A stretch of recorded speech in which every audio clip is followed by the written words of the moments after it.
What is up, ladies and gentlemen? I'm John Caspian. Tonight, we are going to interview a game designer who's worked in the industry for quite a while, Mr. Tim Korklewski. I say it right? Close enough. It's Korklewski. The W is silent. It's a weird Polish thing. Yeah, okay, close. I gotcha. Korklewski. Nice. I normally ask that before we go on, but here, let me make sure you're centered right. So, if you can, tell us a little bit about your history in game development and design, the companies you worked for and the projects you worked on, as well as what you're currently doing nowadays with your consultancy and all that.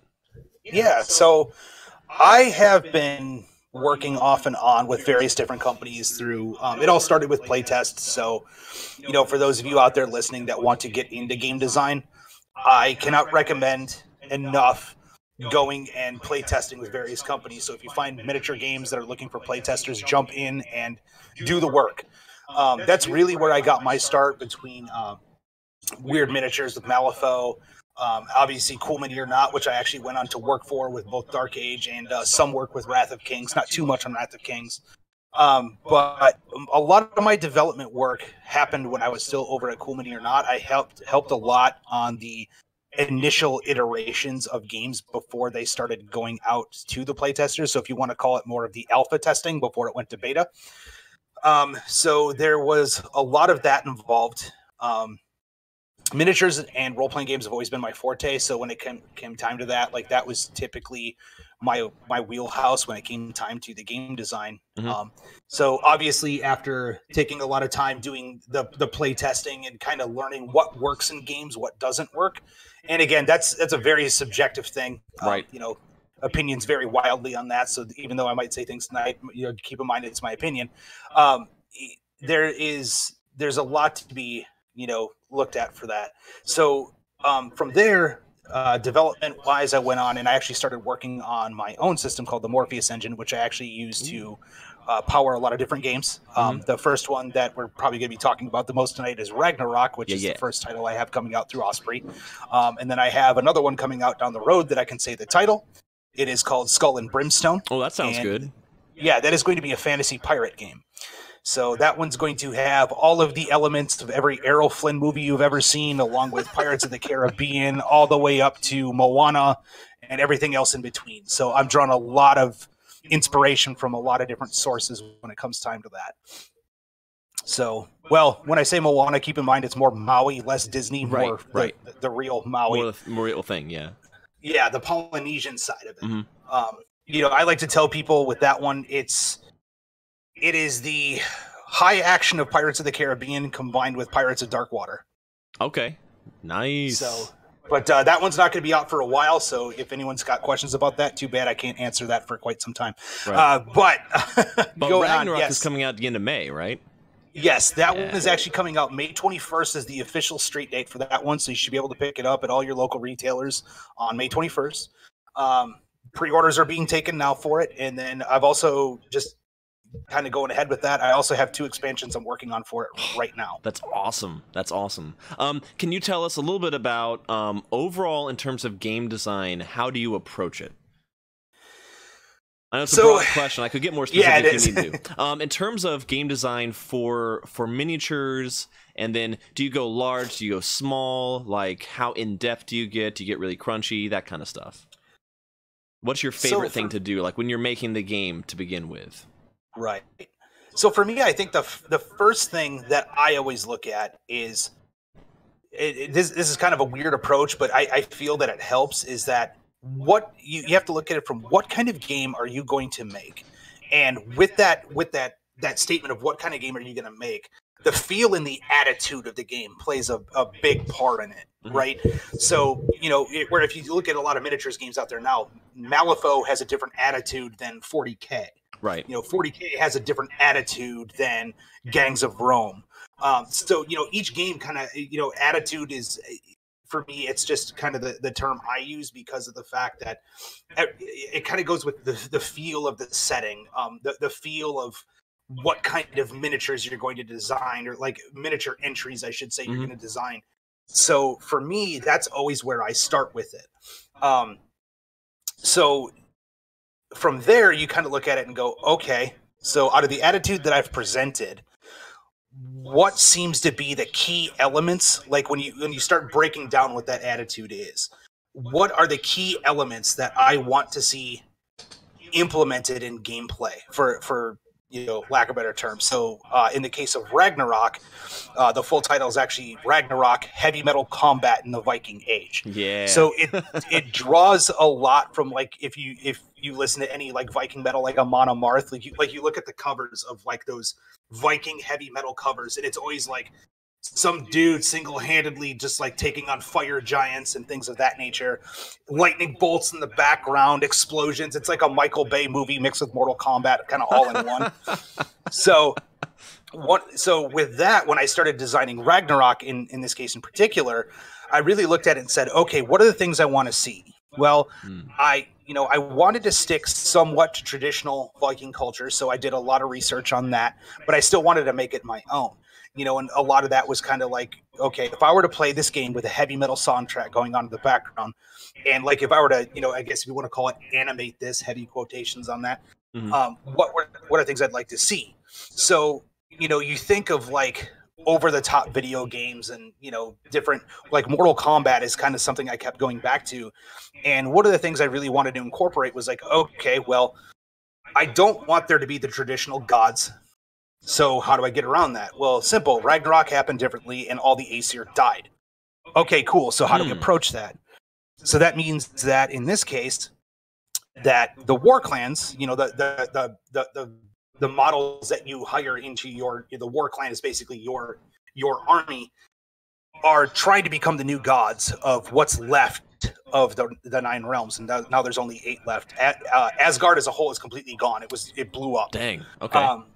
So with that, it's like, okay, so they're going to become the new gods. So if you follow any type of Norse mythology, it was actually not unheard of for a mortal to like be able to, for lack of better terms, go bitch slap Thor if he wanted to. So that was a big part of it, is that, again, when you kind of look from that heavy metal, like I can kind of do what I want, I can take over kind of feel, that was a lot of it. It's like, okay, they're going to take over some of the powers of the gods. They're going to become the new gods. So that was a lot of the feel. So what goes along with that? Well, you start looking at it more from like, okay, superheroes. So you break it down from there. Well, what are some things that superheroes do? Well, besides the fact that they're really strong and they're fast and they fly and all this other kind of stuff you think of with superhero tropes, what are things that you could do in the game that kind of ties it back to that heavy metal roots and everything else? Well, you start looking at it from more like street brawling, right? Where it's like, okay, well, they're going to do stuff like rip trees out of the ground and beat you with it. They're going to punch you through rocks. They're going to light forests on fire and kick you into the burning remains. They're going to smash you through mountains. So then I started saying, okay, so with that, I need to weaponize the terrain. Okay, I like that. The terrain needs to become a weapon. How do I go about implementing rules for that makes sense? So, I guess that's kind of the cover pitch of Ragnarok, but also kind of, using that as an example for how I approach game design. These are all attitudes that you needed to throw in to say, okay, if I'm going to design this game to be the way I want it and fit with what my vision is, you almost have to start saying like, okay, these are the rules that I have to follow. How do I make rules that make sense for what I want to do? That totally makes sense, because like in 40K, a building doesn't come tumbling down randomly. Like you don't have very much terrain interaction. It's just like it gives you a rule maybe. But that is a very interesting thing to have that as part of it, because that totally makes sense when you say it. Like, oh, they chop down a tree and smash each other. That's cool. Right. Okay, I like that. I had to come up with specific rules like impaling. So, for example, along all of like Norway and Scandinavia, there's tons of pine trees, right? Mm-hmm. And one of the things with pine trees is like as they get smashed around or burned, like they end up in like sharp points on their branches. So I'm like, that sounds like the pit trap from Mortal Kombat. So how do I apply that into the game? Well, I have an impaling rule. So if you smash somebody into like a broken forest of pine trees or one that just got done burning, they can actually become impaled on the trees. Whereas now that's like they have to like, if it doesn't kill them outright, they actually have to pull themselves off of the tree. Okay. Or off of whatever else you might have. How big is the game play area in Ragnarok?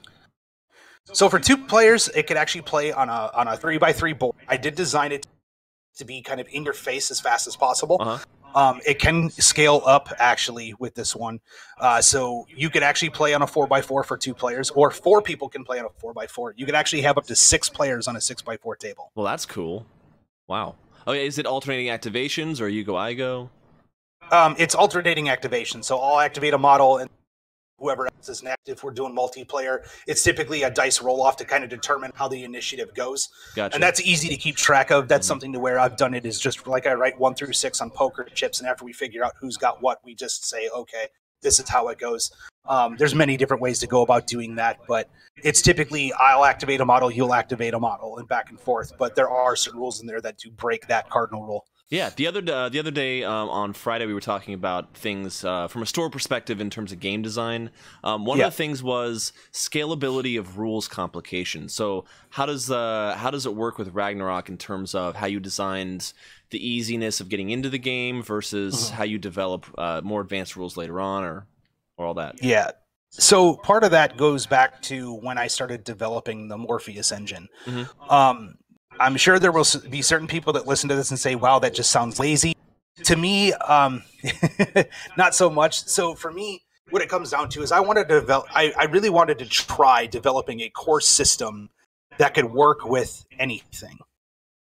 So, which sounds weird. Like when you hear that, you're like, well, 40K plays totally different than, Infinity, so things of that nature. But I really wanted to see if I could come up with a rule set that I could apply to, like, in this case, like, superhero Viking skirmish games all the way up to pirates and giant space robots and fantasy mass battle and everything else. So it works off the core system. Okay. So with the Morpheus engine is the core system that I developed, and it took me about 3 years to get it right. Lots of trial and error.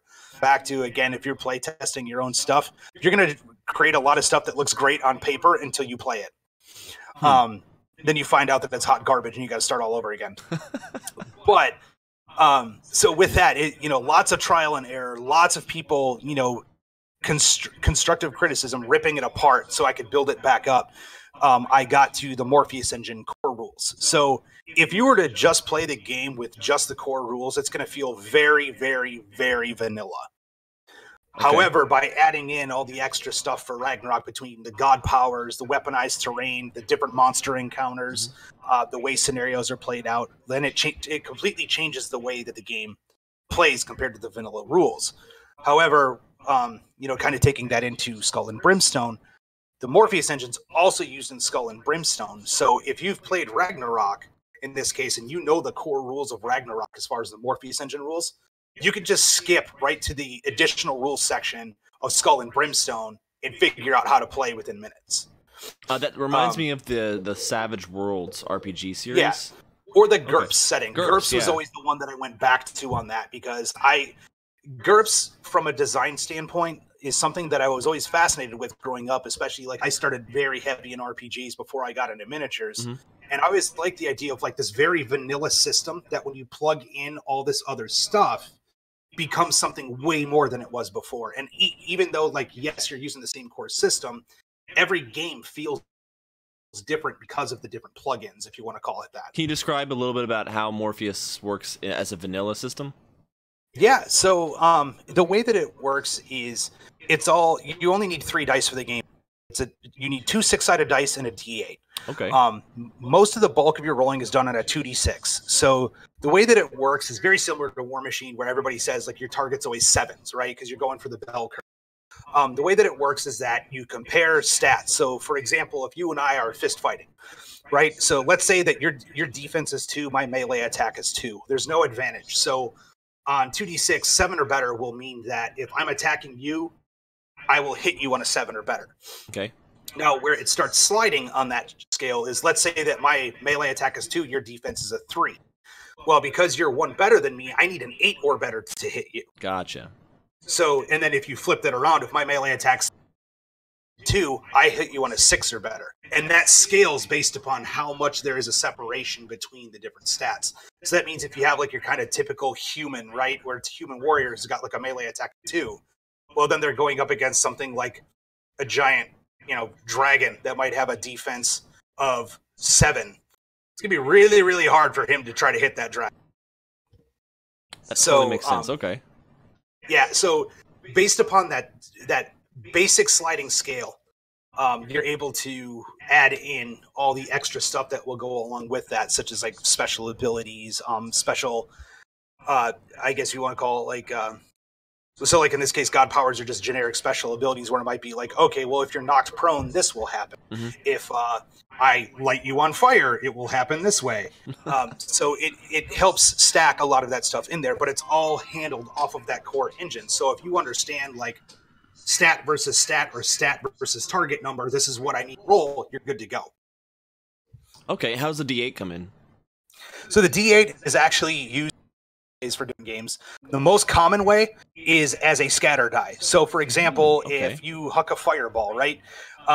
If you do not hit your target dead on, you're actually going to roll the D8, and the number that comes up is how many inches it scatters, and then the direction of the arrow will determine which direction it scatters in that many inches. Okay. So it's used very simply in that way, but then there's also different ways to where it might act as an initiative buff.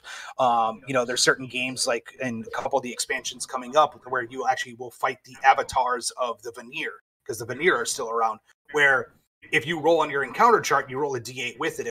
If the D8 is equal or higher than the encounter chart, then you have a chance of summoning an avatar, which is really nasty and something most people don't ever want to do unless they're really high level. But so the D8 will play in various different ways depending upon what the game is. But the most common way is, again, scattered out. In terms of action economy, how does that work? So like some games you have 1 or 2 actions. So how does it work with each individual Viking or, Right. So the way that works is everybody's got a set of actions. Most of your common warriors have 2 actions. And then in the game, you actually will have like the Jarl, and he will have 3 action points, or in the case of the upcoming Veneer book, where you actually can hire Skraelings, there's a war chief, and he can get 3 action points.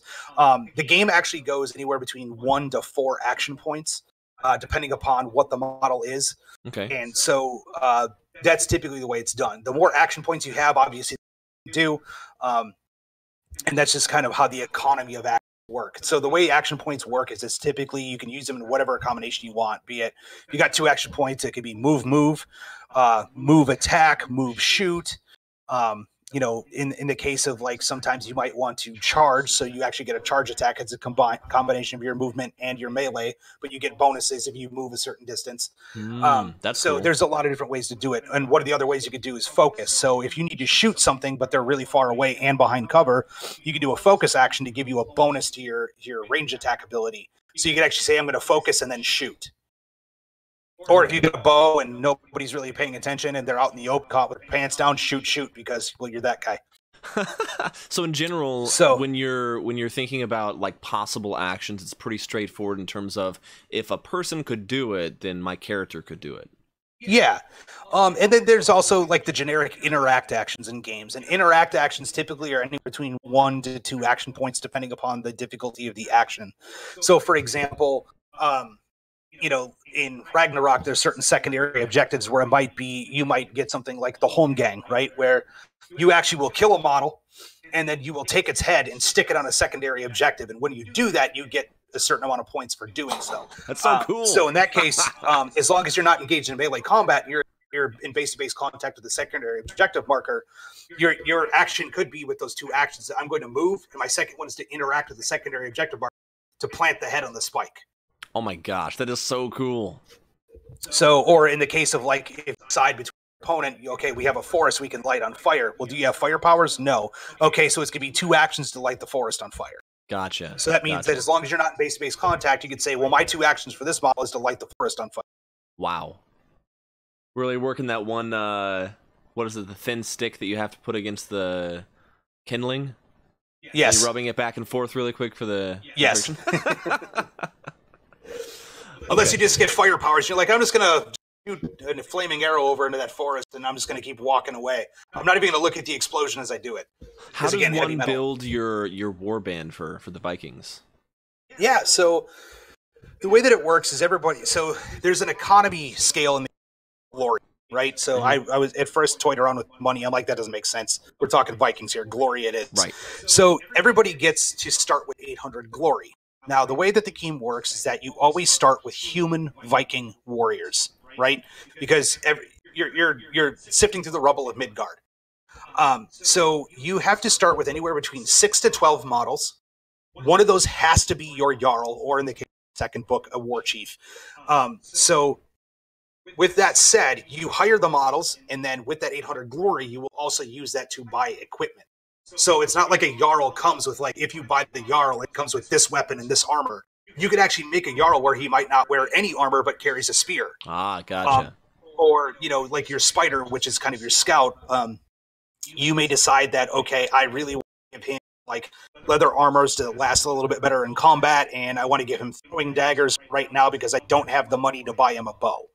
So there's different ways that you can equip your models. So that 800 glory has to be spent between the models themselves and what you equip them. So then the game is labeled as a campaign system as well. Yes. So then how does campaign work with all that? Is it kind of similar to how Necromunda is, where like you play and then next time you can buy new equipment and stuff like that? Yeah, so kind of harkening back to like Necromunda and Mordheim, where a lot of the cool campaign stuff happens, as I like to call it, between games. Mm-hmm. So the way that it works is after the battle's done, you'll always calculate victory points based upon victors and losers, and then you will gain X amount of glory based upon like how well you did throughout the campaign. So the way, or throughout the scenario. So there's a scenario, and everybody gets secondary objectives. So depending upon how many points you score successfully, will net you a certain amount of glory at the end of the game. Now, on top of that, you also do what's called.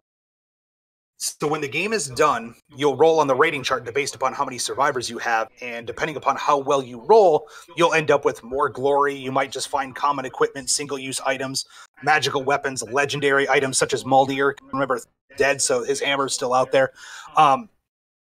And so these things can then be added to your warriors. Now, on top of that, glory can be used for various other things, such as improving stats, improving the efficiency of use of your god powers, including imprinting them on a model. So after a while, you're no longer paying the god spark, which is kind of the resource mechanic behind using god powers. Okay. So if you get a power and you completely put it on a model and max it out, right? You'll never, ever, ever, unless you choose to just boost the ability, you'll never have to spend God Spark to use that God power again. Huh. So that means it's always imprinted on the model. Like he's starting to rise enough through godhood to where he understands, like, no, this is how this works. This is my ability. That's cool. So there's a lot of that. So it's improving your stats, improving your god powers, improving your equipment. On top of that, one thing we haven't touched on is the highly encouraged option of using encounter model. So what's that? The way encounter models work, if you're Frostgrave, it's another optional rule where you could choose to say, oh, well, there might be, like, in the case of Frostgrave, like a snow ape that comes rampaging through the board, right? I did something a little similar in mine because I always like the big monsters, right? So I designed basically it's an encounter model you do with all the various players. So it's labeled 1 through 6, and each player gets, depending upon how many players there are, gets to add entries into the chart. So if it's just you and I playing, you can actually have 3 entries into the encounter chart, where I also have 3. Okay. Now, let's say that you really want to encounter a fire giant, right? You might go, my 3 choices are fire giant, fire giant, fire giant. Huh. Okay, so that way as we're playing, so it gives you a little bit more agency over what you're going to encounter. It also helps because if certain people are playing and they have very limited access to different models, it will also kind of say, okay, well, these are the models, the kind of encounter you get. Now, the advantage to using the encounters is not only does it add an X factor into the game of, like, in this case, a rampaging fire giant come running through the, we're both screaming, dear God, don't kill us. But the big thing behind that is, let's say that you encounter that fire giant and you drop it. Well, now, because you did that, again, over the top Vikings, right? You can now hire fire giants into your war clan, and you can give them god powers and increase your powers and everything else. Okay. So that is the way. Kill it. Can you kill it, I guess? Oh, yeah. So it goes along the lines of, like, you can only conquer that which you have bested. So in that case, it's like, well, you may not have killed that fire giant. Or maybe you did, and the other fire giants are on the air. Well, damn, maybe we don't mess with this guy. So so that's really how it works. And I've got 67 monster entries in the first book. Well, so and they go everywhere from elementals to undead to dwarves to elves to dark elves to the Dvergir, which are like dark dwarves. So you get a lot of various options of monsters in between. Huh. Including dragons. Oh man, that's so cool. Now can you roll randomly for those, or you had to pick them? So you pick them. Okay. Just because of the fact that it makes it to determine what you want to bring to the game. Because again, you're kind of writing a saga as you go. So with that, you want to have a little bit more agency over the cool story you tell. So where it may not be as random. Oh, so let me back that up. You're going to fill out that chart of 1 to 6, and then at the beginning of every round, or at the end of every round, you're going to roll a d6 plus the number of rounds. If that comes up as an 8 or more, then you will roll a d6 again, and whatever that is will be the monster that comes onto the board based upon just table edges and where it might be. Okay. So typically with that, you're going to roll 2d6. One's going to determine the monster. That one's going to what table side it comes on. Mm-hmm. So if you roll a 1, I actually decide where that monster comes on, which could also be backfield right next to your Jarl. If you roll a 6, you get to determine. If you roll a 3 or 4, it'll come out of the board. If you roll a 5 or 6, it'll come in on your right. Or a 2 or 3, it'll come in on the left side of the board. Mm-hmm. If you roll a 4 or 5, it'll come in on the right side of the board. Gotcha. And you get to choose anywhere within that side of the board of where it comes in. Nice. From there, monsters act as their encounter models act as more of a equal opportunity. So they will always attack closest model as they can see. And then if they can't see a model, they will just kind of march in the direction of the closest model to them, just based upon measurement. Because they're out there hunting. They know something's out there. They're just looking.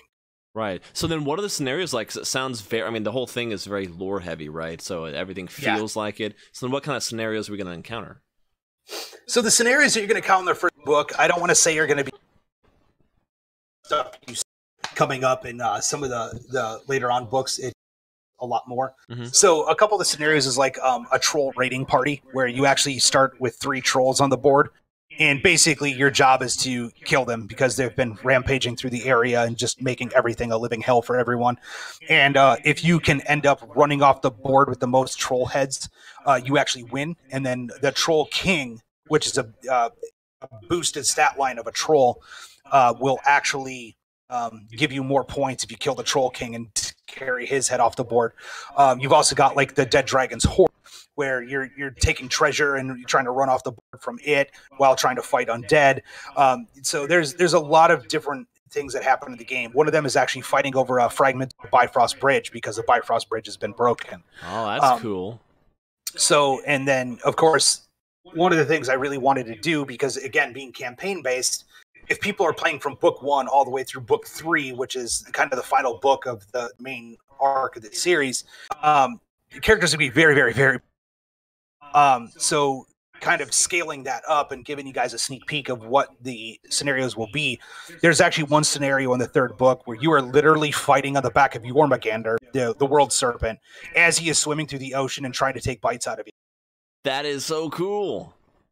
So that's yeah, epic. there's, oh my gosh.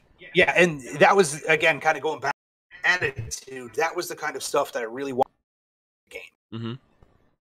Mm-hmm. Okay. So it definitely has a lot more of that heavy metal combat. You know, some people have compared it to the God of War, the newest God of War game that came out on PlayStation 4, I believe, last year. Uh-huh. I'm a little behind on video games, but just kind of that, again, that attitude of that in your face kind of screw you feel. So what are some things to you as a game designer that are not good overall game design wise? The number one thing that I could think of that to me is just turns everybody off from playing a game is anytime that you put an ability in the game to where, let's say your turn comes up and you go, oh, hey, look at that. I think your turn again. Huh. That is probably the number one thing. That is one of the reasons why I say that Uno is one of the worst designed games out there with that skip a turn card. Right. And as much as I hate to say it, there's videos that people have posted online of kids literally crying when that card is played on them because they realize it's like, oh, so you are basically cutting me out of the game. Right. I understand that, there's games like Magic the Gathering where there might be a certain combination of cards that I play where if you don't stop me from playing this combination. When your turn comes up, you kind of go, well, I can't do anything. That's different than just having something that just tells people. So that's probably my biggest thing that I tell people right off the bat. Never ever that just tells people automatically no to everything. Right. What about, and then obviously one of the things I mentioned on the last, I hate true line of sight. I think it's a terrible rule, and I think it needs to be cut out of games. Now, how would you do it, or how do you do it in Ragnarok, for instance, besides true line of sight? So I kind of use more of a cylinder system, similar to what Infinity does. So that you have a size of a model and you have a base. So the base will determine, like, if you can see any portion of that base, then you can hit the model. And it might be that they're behind cover. Maybe. So let's say that you have a typical human warrior, right? They're typically on a 25 or a 30 millimeter base. I'm loose with that. So if you've got models, you know, round models from like Mordheim you choose to use, cool. I'm not going to tell you have to rebase your stuff. So let's say that you got them on a 25 millimeter base. Their size is a 2, so they stand roughly 2 inches. So that means that if they're behind a height 1 wall, you can see their waist up. Now, if they're behind a height 2 wall, you can't see them if you're also that size 2. Gotcha. So, however, if you're size 3, you have a chance of like peeking over the wall to see you. And so that's kind of how it balances out, is like the size of the model will also determine size of terrain in the game. So you can kind of easily go in with your opponent and say, okay, this wall is a size 3. You know, so, okay, so that means that you can't see my troll behind it, but when you start getting to the giants, you can see the giants. Gotcha. So it kind of works in that way. So if you think about it in that case, you take that 25 millimeters, reach up 2 inches, and that's kind of how that cylinder goes. The reason I prefer that over true line of sight is because there's a lot of ways to game the true line of sight system. One of the things I mentioned actually on that last did where I commented is that there is actually one point where I broke true line of sight at a local gaming club by making all of my Space Marines do belly crawls. They were doing army crawls on the ground. Because of the fact that by using true line of sight, you're kind of arcing your head to see everything. It's very easy for me to kind of go, okay, well, from here, even from the tip of the shoulder, I can see your head of your model, so therefore shoot him, right? Where it's like, if you have your models, you're using true line of sight, and you're trying to look over the top of the wall where my guys are hiding, you can't see them. so it kind of becomes a little ridiculous with that, and that's one of the things that I wanted to get rid of any type of abstract feel. The other reason for that being is that I want people to make their models cool in their own cool way. So with true line of sight, that also breaks the moment that you have a model where you might want to do a dude that's like leaping off of a rock with a giant axe behind his head, right? Like that just sounds like an amazing model. Yeah. But for true line of sight, that just made that model the most shootable thing on the battlefield. Right. Just because of the fact that you wanted to do something cool, but because the rules said that you can't without getting shot at, that totally changes it around. So by eliminating true line of sight, it gives people more freedom on how to model their cool stuff, but also like just keep it within a structure that still works for the game and makes sense. Okay, now in terms of like bookkeeping and stuff like that, how much, you know, in terms of game design, having players like keep track of things with tokens or writing stuff down, or do we keep it simpler so that they don't have to think so much about all the stuff they have to keep track of? What are your thoughts on all that? So with that, I think it comes down to the kind of game you make. With Ragnarok, as you get up there, so when you first start playing, it's very simple to keep track of it. You might have a couple tokens here and there. Some of it might be situational, like prone, like you got knocked in your butt, you know, or berserk, where, you know, your berserker, he's like, oh, he hit a model. Well, now he's berserk. Great. Okay, so I know I get these bonuses while he's berserk. However, as the game increases, because you can get like ice powers, lightning powers, fire powers, and all that kind of stuff, and start combining them, that's going to become a lot of bookkeeping. However, because of the fact that like you max out your models at 20, you can never have more than 20 models in the plan. And if you're really trying to make like this super pantheon of people, you're probably only going to stick to about 10 models. Okay. It becomes a little bit more manageable compared to like if you're running a mass battle game, for example. You want less bookkeeping. Anything that makes it easier to kind of, at that point, becomes the preferred design element. Normally do that. I thought I fixed that problem, but c'est la vie, right? So yeah, you were saying the last couple of sentences were all that got cut off. Yeah, no problem. So for me, I always look at it as, for a skirmish game, you could do a little bit of bookkeeping. The moment you start getting in anything where odds around, multiple models that kind of quite like become one element, if you want to call it that, the less bookkeeping, the better. So, for example, if you wanted to design a game that was a lot like Warhammer Fantasy or Kings of War, or even 40K, right? The less bookkeeping, the less tokens you have to keep track of, the less like, okay, these different conditions are all going on, the better. However, you're playing a game like Malifaux or, even like some more elite forces in Infinity, it's okay to have some bookkeeping because of the fact that you're only dealing with a few models. Gotcha. So my next question was going to be, in terms of between bookkeeping and rules interaction, how do you design rules if you're wanting to avoid like bookkeeping? How do you go about designing rules to avoid that? So the biggest thing to look at is if you're going to design have less bookkeeping, the best rule of thumb is to be that whenever the action is that happens, it's immediately resolved. Like everything behind it is resolved right then and there. Gotcha. And it's done. So, for example, kind of going back to the element of fire in my game, right? So, like, fire has a certain strength. So, if I hit you with something that's got fire attribute to it, right, that might not kill you right off the bat. However, if you don't do anything to put out the fire, every round you will keep burning. So, so basically, if to handle that in a less bookkeeping way, you might just say, okay, well, this is got fire element attached to it. It does this much damage. By the way, is this thing weak against fire? Yes or no? No. Okay, this happens. Boom, done. It might be that it might be something where you say, well, okay, so they make a quick roll of resilience or something of that nature, and if they fail it, then they take an additional point of damage from the fire, but the fire goes away and it's done. So it kind of becomes more like just more of an attack ability, and it's done. Where it might be something like knocked prone is usually easier. Like, okay, for that model to do anything again, they have to stand up. So it becomes a little bit more of a let's resolve it right now and not have anything linger. And that's how you would handle it compared to bookkeeping, at least on a war game side of things. Right. That's so cool. Okay. Huh.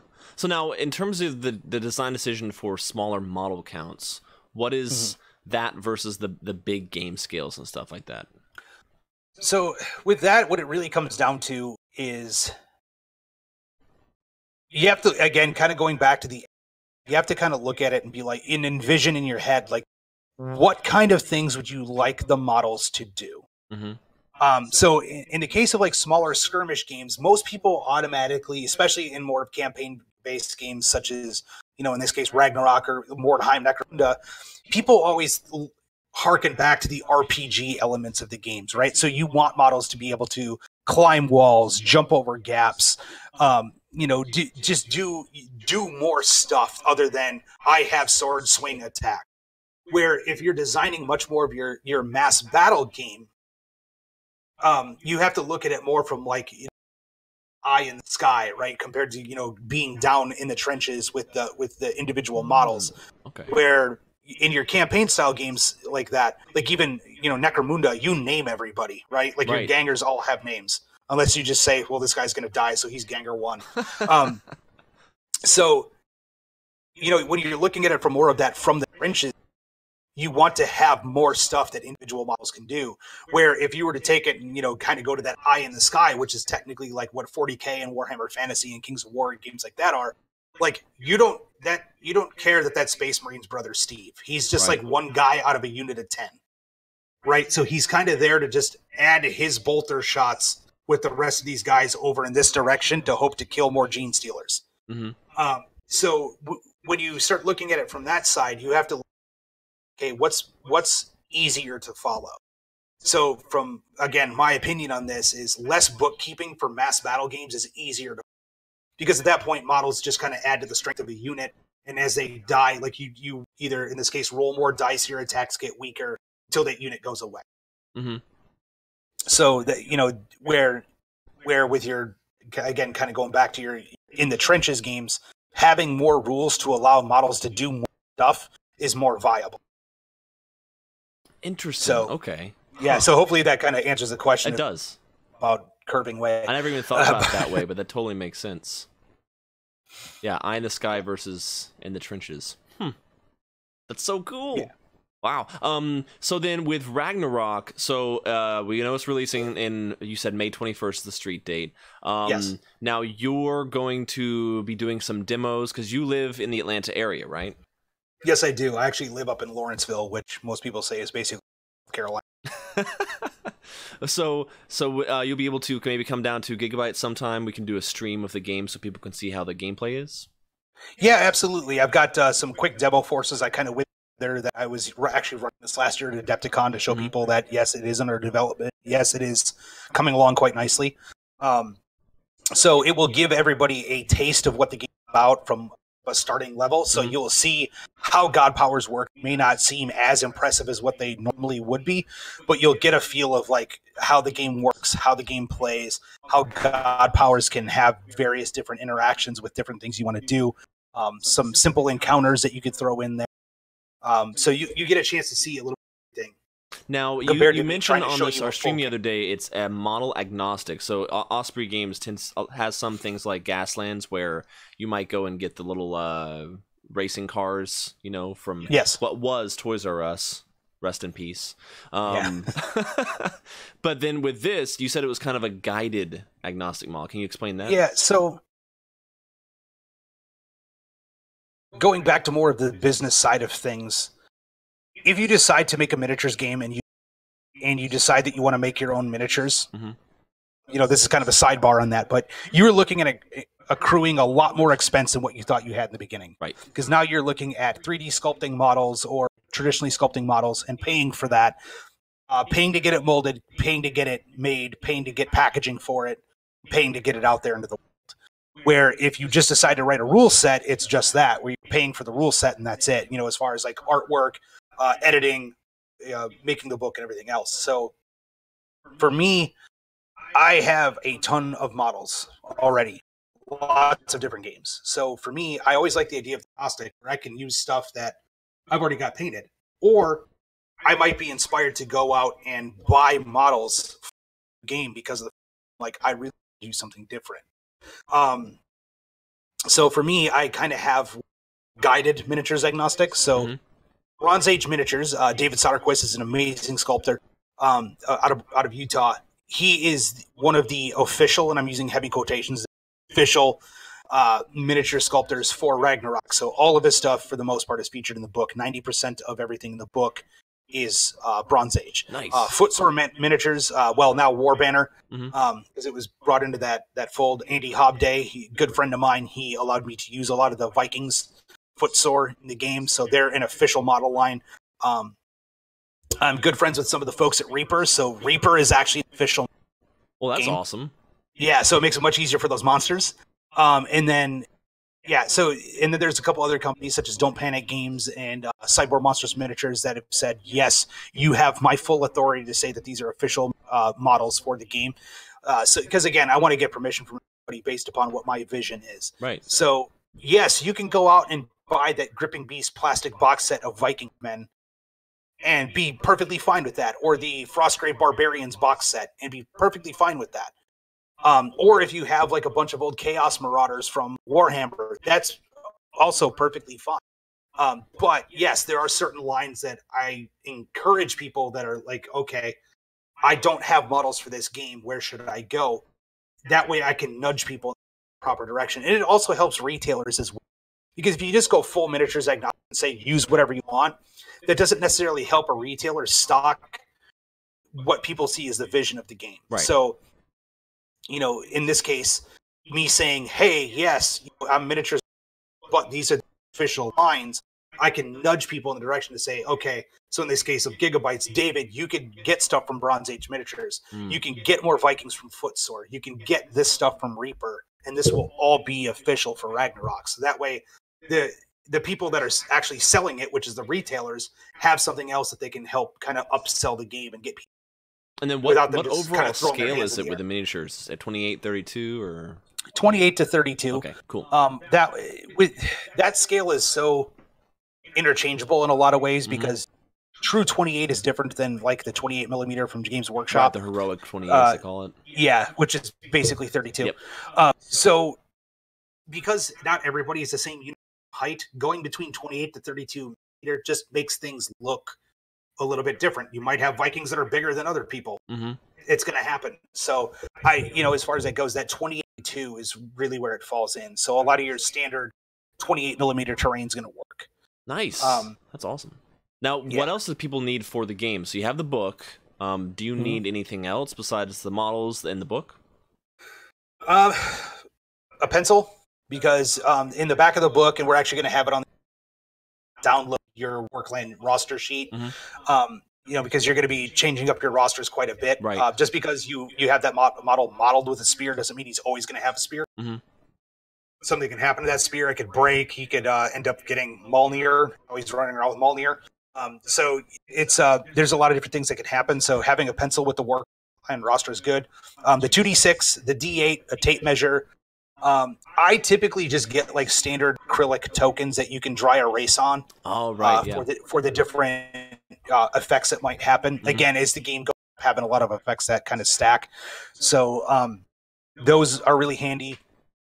Everybody will need two 40 millimeter bases that they can build up however they want to be objective markers. So before the game begins, everybody's going to put down objective markers that can be used for secondary objectives or the primary scenarios. So you're going to need those. And past that, 6 to 12 Viking models to start. Add monsters to taste. Nice. Man, I'm looking forward to it. I'm definitely going to be getting it because I love anything in the Viking era myself. Like all the Norse mythology stuff is so cool. Is there horses? Do you have like cavalry you can have? Well, you're asking questions for later books. Oh, yes, okay. All that stuff will be there. No, so that's someday, totally get it. Yeah. So in the core book, nobody will be mounted. Cool. Okay. Just because of the fact that in order for me to write the book for Osprey, I had to stick with a certain amount of. So that being said, there's certain stuff that I had to determine what am I going to cut from the first book and add into the second or third book. But having models that are mounted is one of those things. I had to, unfortunately, wait until the second book to put those rules in there. Some of the other stuff too, like you think Vikings, you automatically think longships. Yes, there will be longship combat. Yes. Oh man, that's awesome. Which totally changes around the way that things operate, because where your traditional Viking longship combat was you sail up against one another and you shoot arrows at the other side trying to kill everybody, and then you anchor the ships together to make like a floating island, right? And then you're basically just fighting like you would on land across boats. Right. And then as you basically kill everybody on this boat, you cut it loose so they can't get to it. Well, that's cool when it's just humans, right? But now when you're dealing with dragons, sea creatures, and everything else that can come in there, like ship combat becomes a little bit more than just like these are giant floating islands. Right. Just going to kill each other. So there's going to be certain scenarios to where it'll actually have the, you say, okay, if you were going to play this scenario with long ships, this is what you would change as far as like recommended terrain, because it's not always just out in the ocean, right? It might be that there's islands, and because yes, long ships can get wrecked very easily, especially if you have like sea limit on your side. So awesome! Oh my gosh! So yeah, that's some of the big stuff that will be added. So what inspired you to start with Ragnarok as the first one, the first kind of game you work on? Honestly, that was the one that Osprey won first. So because of the fact I pitched that was the one that's really that one came about. So when I first developed the Morpheus engine, kind of going back to that, I really wanted to kind of try a couple of different things to see how I could test the limits. Ragnarok was kind of, if you want to call it, the superhero version of that. So that was the one where I was like, let's get crazy with the powers. And then Skull and Brimstone was more like, okay, so we're going to have some vehicles, we're going to have fortress rules and things of that nature. We're going to try a little bit more squad-based mechanics. And then I've got some other stuff that's coming out I can't talk about yet that also uses the Morpheus engine. Some of it's historical. Nice. So yeah, I kind of did that to test what the system could do. If that makes sense. Totally. It was my way to say, okay, if I'm going to, try to be the miniatures version of, let's see how far I could stretch this and still make it to where it feels like every game feels utterly unique, and I don't feel like I'm just like making stuff up as I go along. Even though that is part of game design too sometimes. So right? Yeah, that was kind of the big piece of it is, with Ragnarok, it very much feels like Mortal Kombat meets superheroes with heavy metal playing in the background. So, and that was really the feel that I for that. So where, Skull and Brimstone is going to feel much more like that swashbuckling high adventure. You've got certain characters, even though you've got a whole crew behind you, you've got certain characters that are just going to be so much better than the rest of the crew because of the fact that they're, basically Jack Sparrow that can fight 3 people at the same time and backflip onto barrels and roll across the deck of ships and things and like that. And still be drunk while doing it. And still be drunk while doing it. It's actually a game, but we'll talk about that later. Oh my gosh, it just gets better and better. So yeah, it's a lot of that kind of stuff that I wanted to try to the game. So it's always like, okay, if I want to do this, I need to make a rule. Back to what I kind of said in the beginning. Oh man! So if you have a pirates related in the same thing, then that'd be awesome. Yeah. So Ragnarok and Skull and Brimstone cannot be played together. Right. So just we're gonna put that out there now. So 2 totally different games. The core system's the same, but mechanics are different. Right. But yeah, I mean, that's again kind of going back to my design philosophy of let's get the feel what I want in the game and also what some people that I talk to want to see in the game. That's the other thing too, I guess, for folks that are wanting to kind of break into game design. Don't be afraid to talk to other people about what you're looking to do. Because to be completely honest, between Ragnarok, Skull and Brimstone, and some of the other stuff that I'm working on, there are certain things that I just never thought of that somebody might have brought up and like just spitballing in a message board somewhere that I'm like, oh, damn, thank you. You helped me a lot. Like, I don't know how I missed that, or I don't know how I didn't think of that. So don't be afraid to say, hey, this is what I'm working on. This is kind of what I have so far. What's something else that you would like to see in the game? Like, put it on other people too, because once you have your core concept down, it helps to go to other people to help flesh it out and make you a little bit more of a living, breathing thing. So for example, you mentioned like, being drunk while doing it. Well, that was one thing that like I never thought about when I was doing design work initially on the Skull and Brimstone side of it. Is I didn't even think about the effects of alcohol, and I'm like, well, duh, that makes sense. Pirates drink an awful lot, right? So that was one of those things. Like, well, okay, I got to make a rule for being drunk. That's so cool. That's so cool. So, so there's again, it goes back to the feel of what you want to do, and to also fall within the confines of what you want the game to be. So that's a lot of it. I know I've rambled on a lot about that, but I can't stress that enough. Right. Well, cool. Well, Tim, where else can people follow you on online? Besides obviously Ragnarok coming out and some of the other stuff, you will be able to find me more on an official capacity for Cubicle 7, the folks that make the One Ring RPG as well as Adventures in Middle Earth 5th edition. Oh, cool. Okay. They also do the Doctor Who RPG, the new Warhammer Fantasy role-playing game, and there's lots of other cool stuff coming out down the pipeline as well as the Age of Sigmar role-playing game. I am their North America sales director. Nice. So you can see me a lot on anything Cubicle 7 related. Okay. I also work with Firelock Games, the folks that make Blood and Plunder, and some other new stuff coming out soon in the future. Yes, that's so cool. It's an awesome game. So we've got Oak and Iron, which is the 1/600 scale naval ship combat. And then on top of that, we actually just started development on a game called Blood and Valor, which is a World War I miniatures game. Whoa! All right. Yes. So you hear it here first. Nice. So we've been making little hint posts here and there on Facebook. I don't have a start date, or I don't have a release date for you guys yet. Just know that the rules are done. They just need to be typed up and cleaned up, and then they'll hit the public. That's awesome. So yeah, but I'll say it here first. So even with Firelock Games, there's going to be a lot of new stuff that we're doing with Firelock Games that's going to stretch us outside of just doing pirates. So cool. So you'll find me there as well. And then obviously there's the Ragnarok Worldwide page. If you're in Georgia, the North Georgia Ragnarok Skirmish game page. And then you can also find me trolling just about any Gigabytes page there is, because that's something I like to do Oh yeah. So we posted links to 2 groups. There's Ragnarok Worldwide. I think you just said that. But you can find the link for that in the description of this video. You can also find for the North Georgia Ragnarok group if you live in the Atlanta area. And then you're gonna have a demo sometime in March. Is that right for Ragnarok? Yeah, we're still hammering out the details, but the idea is to come down and do kind of an overhead shot demo, so you can see a little bit about how the mechanics work.